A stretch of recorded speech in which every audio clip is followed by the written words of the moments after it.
What we're doing today is replacing that storage tank. This is a triangle tube Smart 40, and it's a storage tank right off the boiler. So we kind of installed it wrong. Boiler side, they should have a drain right there.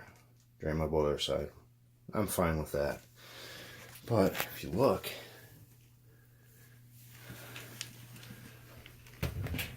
there's no drain for the domestic.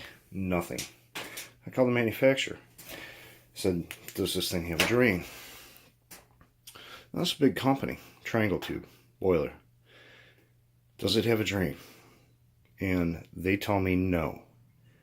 So, what I have to do is I have to siphon all this water out of this 40-gallon tank through the hot water.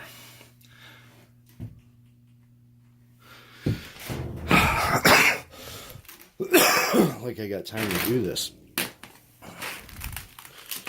Whatever you do not buy the triangle tube Smart 40. You can't service it. There is no drain valve. Even the manufacturer told me. Just I can't believe I'm doing this. Siphoning out a hot water heater. Amazing. Alright, see you on the next one.